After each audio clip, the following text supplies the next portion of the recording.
ತಂಗಾಳಿ ಬೀಸಿದಾಗ ಹೂವಾಯಿತು ಈ ಮನ. ಸಂಚಿಕೆ 47. ಅದ್ರಿತವರು ನನ್ನ ಬಗ್ಗೆ ಏನು ಅಂದ್ಕೊಂಡ್ರೋ ಏನೋ.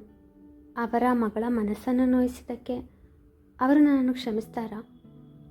ಮುಂದೊಂದು ದಿನ ನಾನು ಅವರಿಗೆ ಪ್ರಪೋಸ್ ಮಾಡಿದರೆ ನನ್ನನ್ನು ಸ್ವೀಕರಿಸ್ತಾರಾ? ಸಾಧ್ಯವೇ ಇಲ್ಲ.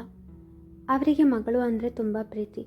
ಅಂಥದ್ರಲ್ಲಿ ಮಗಳನ್ನು ನೋಯಿಸಿದ ನನ್ನನ್ನು ಅವರು ಪ್ರೀತಿಸುವುದು, ಮದುವೆಯಾಗುವುದು ತುಂಬ ದೂರದ ಮಾತು. ಯಾವಾಗಲೂ ನಾನಾಯಿತು, ನಾನು ಓದಾಯಿತು ಅಂತ ನನ್ನ ಪಾಡಿಗೆ ನಾನು ಆರಾಮಾಗಿದ್ದೆ. ನನ್ನ ಮೈಂಡ್ ಇಲ್ಲಿ ತನಕ ಬೇರೆ ವಿಷಯದ ಕಡೆ ಡೈವರ್ಟ್ ಆಗಿರಲಿಲ್ಲ. ಜೀವನದಲ್ಲಿ ಮೊದಲ ಸಾರಿ ಒಬ್ಬ ಹುಡುಗನ ಮೇಲೆ ಆಸಕ್ತಿ ಮೂಡಿತು. ಆದರೆ ಅದು ನನ್ನ ಪಾಲಿಗೆ ಗಗನಕುಸುಮವಾಯಿತಲ್ಲ. ಅವರೇ ಹೇಳಿದ್ದಾರೆ ಅಲ್ವಾ, ಅಕ್ಕಂಗೆ ಈ ಮದುವೆ ಇಷ್ಟ ಇಲ್ಲ ಅಂತ. ಅವಳೇ ಹೇಳಿದರೆ ಈ ಮದುವೆ ನಡೆಯುವುದಿಲ್ಲ ಅಂತ. ಅವಳ ಬಾಯಿಯಿಂದಲೇ ಹೇಳಿಸ್ಬೇಕು ಅವಳಿಗೆ ಈ ಮದುವೆ ಇಷ್ಟ ಇಲ್ಲ ಅಂತ. ನಾನು ಹೇಳಿದ್ದು ಸುಳ್ಳಲ್ಲ ಅಂತ ಅವರಿಗೂ ಗೊತ್ತಾಗಬೇಕು ಎಂದುಕೊಂಡವಳು ಖ್ಯಾತಿಯ ಬಳಿ ಹೇಗೆ ಮಾತನಾಡುವುದು ಎಂದು ಯೋಚನೆಗೊಳಗಾದಳು. ಆಗಲೇ ಅವಳಿಗೆ ತಮ್ಮನ ನೆನಪಾಗಿತ್ತು. ಅದ್ವಿಕ್ ಎಂದರೆ ಖ್ಯಾತಿಗೆ ಪ್ರಾಣ. ಅವನ ಮೇಲೆ ಅವಳು ಕೋಪಿಸಿಕೊಳ್ಳಲಾರಳು. ಅವನಿಂದಲೇ ತನ್ನ ಕಾರ್ಯಸಾಧನೆಯಾಗುವುದು ಎಂದುಕೊಂಡವಳು ತಮ್ಮನನ್ನು ಒರೆಸಿ ಅವನ ಕೋಣೆಗೆ ಹೋದಳು. ಸ್ತುತಿ ಚೋಟು ಮುದ್ದಾಗಿ ಕರೆದಳು. ಅಕ್ಕ, ನಂಗೆ ನಿದ್ದೆ ಬರ್ತಿದೆ ಎಂದ ಬಾಯ ಕಳಿಸುತ್ತಲೇ. ಚೋಟು, ನೀನು ನಿದ್ದೆ ಮಾಡು, ಆದರೆ ಅದಕ್ಕೂ ಮೊದಲು ನನಗೊಂದು ಸಹಾಯ ಮಾಡ್ತೀಯಾ ಎಂದಾಗ ಎದ್ದು ಕುಳಿತವ ನಿಂಗೆ ಸಹಾಯ ಮಾಡಿದರೆ ನನಗೇನು ಕೊಡ್ತೀಯಾ ಎಂದು ಕೇಳಿದ. ನಿಂಗೆ ಕಿಂಡರ್ ಜಾಯ್ ಇಷ್ಟ ಅಲ್ವಾ, ಅದನ್ನೇ ಕೊಡಿಸ್ತೀನಿ ಎಂದಾಗ ಸಂತಸಗೊಂಡವ ನಾನೇನು ಮಾಡಬೇಕು ಎಂದು ಪ್ರಶ್ನಿಸಿದ.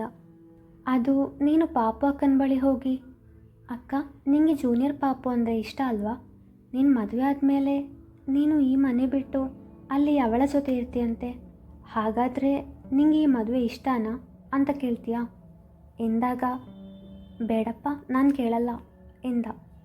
ಯಾಕೆ?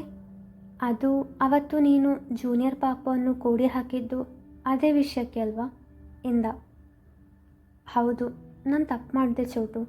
ಇನ್ನು ಮುಂದೆ ನನ್ನಿಂದ ತಪ್ಪಾಗಬಾರ್ದು ಅಂತಾನೆ ನಿನ್ನ ಹತ್ರ ಹೇಳಿದ್ದು ಅಕ್ಕನ ಹತ್ರ ಹೋಗಿ ಕೇಳು ಅಂತ.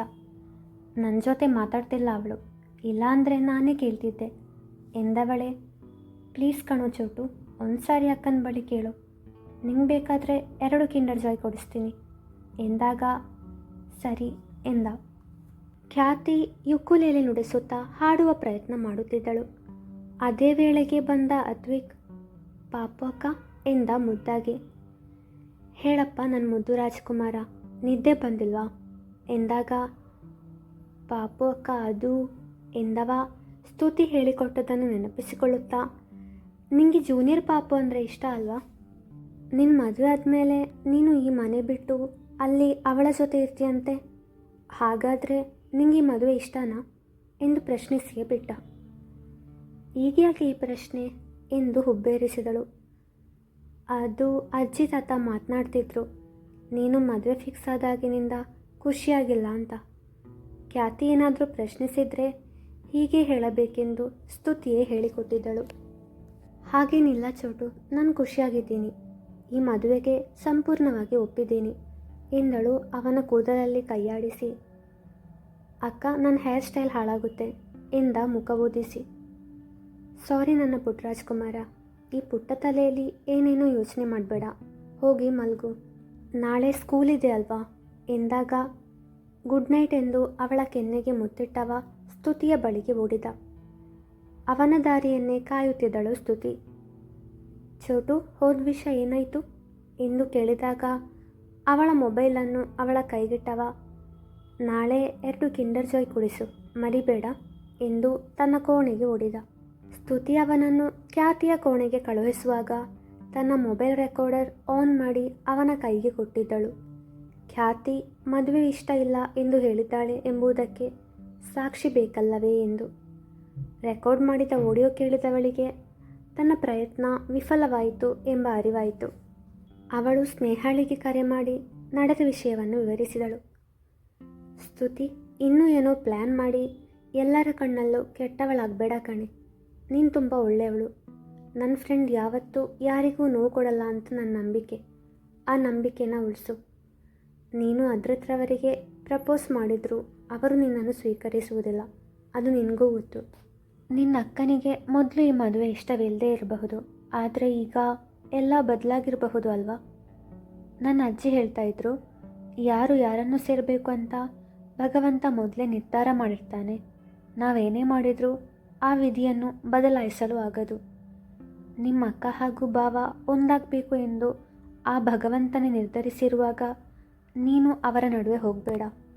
ಅದ್ರಿತವರ ಬಳಿ ಕ್ಷಮೆ ಕೇಳು. ಅವರ ಮೇಲಿನ ನಿನ್ನ ಭಾವನೆಗಳನ್ನು ಬದಲಾಯಿಸಲು ನೋಡು.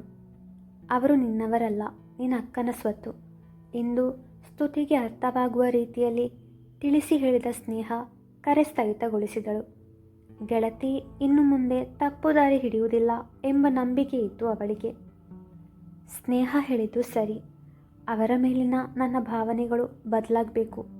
ಅಕ್ಕನ ಸ್ವತ್ತು ನಂಗೆ ಬೇಡ ಎಂದುಕೊಂಡವಳೆ ಖ್ಯಾತಿ ತನಗೆ ಈ ಮದುವೆ ಇಷ್ಟವಿದೆ ಎಂದು ಹೇಳಿದ ವಾಯ್ಸ್ ನೋಟ್ ಅದ್ರತ್ಗೆ ಕಳುಹಿಸಿದವಳು ಅವನಿಗೆ ಕರೆ ಮಾಡಿದಳು. ಹೇಳು ಸ್ತುತಿ. ಅದು I am really very sorry. ನಮ್ಮ ಅಕ್ಕಂಗೆ ಈ ಮದುವೆ ಇಷ್ಟ ಇಲ್ಲ ಅಂತ ಅಂದ್ಕೊಂಡು ಈ ಮದುವೆ ಕ್ಯಾನ್ಸಲ್ ಮಾಡಿಸಲು ಅವತ್ತು ಹಾಗೆ ಮಾಡಿದ್ದು ನಾನು. ಇವತ್ತು ಕೂಡ ನಾನು ಹೇಳಿದ್ದೆಲ್ಲವೂ ಸುಳ್ಳು. ಅಕ್ಕ ಇಲ್ಲಿ ತನಕ ಯಾರನ್ನೂ ಪ್ರೀತಿಸಲಿಲ್ಲ.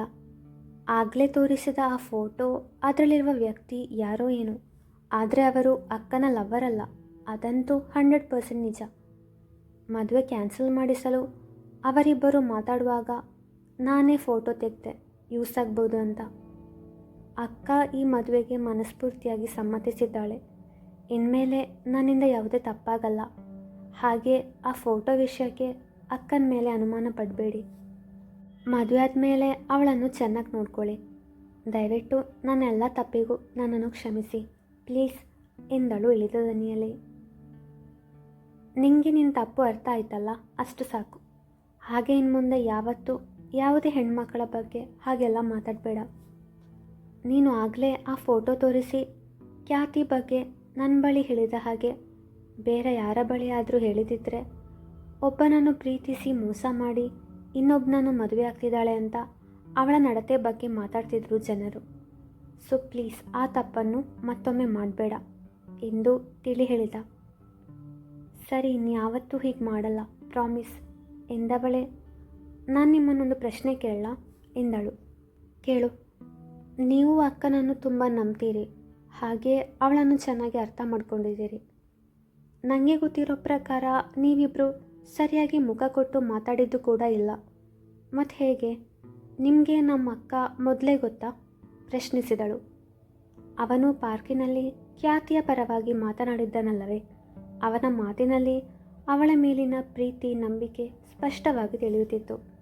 ಅವನು ಸುಮ್ಮನೆ ನಕ್ಕನಷ್ಟೆ. ಹಲೋ, ಯಾಕೇನು ಮಾತಾಡ್ತಿಲ್ಲ? ಪ್ಲೀಸ್ ಹೇಳಿ. ಗುಡ್ ನೈಟ್ ಸ್ತುತಿ, ತುಂಬ ಹೊತ್ತಾಗಿದೆ, ಮಲ್ಗು ಎಂದವ ಕರೆ ಸ್ಥಗಿತಗೊಳಿಸಿದ. ಅವನ ಬಳಿ ಕ್ಷಮೆ ಕೇಳಿದ ನಂತರ ನೆಮ್ಮದಿ ಸಿಕ್ಕಿತ್ತವಳಿಗೆ. ಹಾಗೆ ನಿದ್ದೆಗೆ ಜಾರಿದಳು. ಮುಂದುವರಿಯುವುದು.